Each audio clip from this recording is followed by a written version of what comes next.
You've covered the energy market for 15 years, the last 7 as editor of Bloomberg News' coverage.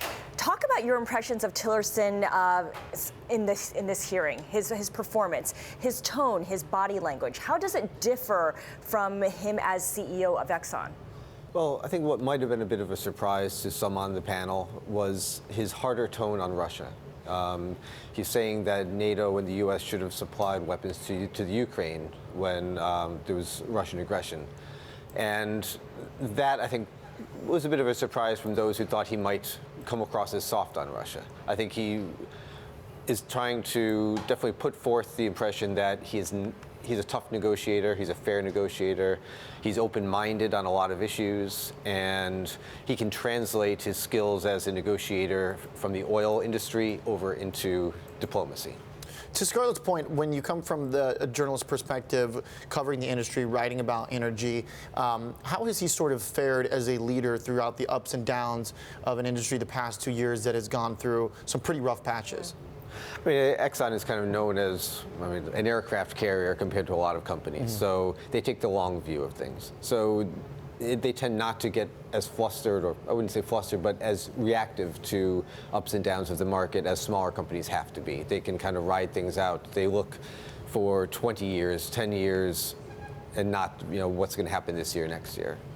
How careful and exacting is Rex Tillerson? And I point that out because we've got in President-elect Donald Trump kind of a shoot from the hip type of leader.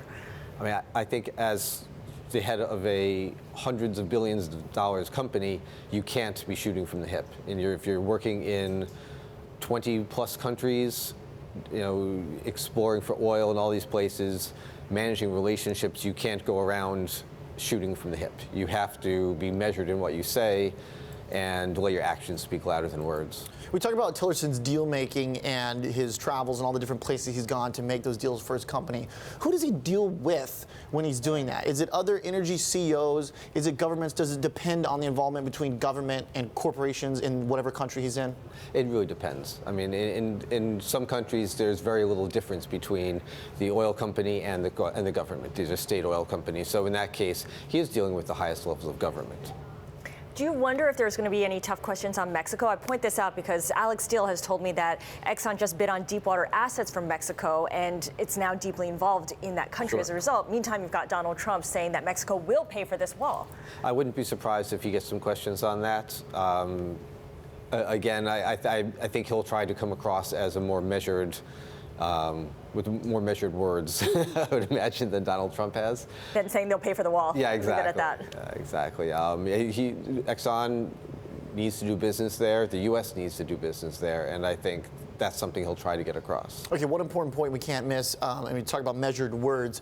He was asked about the involvement in lobbying through Exxon or himself directly with sanctions on Russia. What actually happened there? What he said was that he did not directly lobby, and to his knowledge, there wasn't direct lobbying by Exxon. They were looking at the effects of the sanctions rather than trying to influence whether sanctions should be brought. So it's hard to tell what exactly the discussions were, but there's a lot of nuance there, and that's, I think, what he was trying to bring across.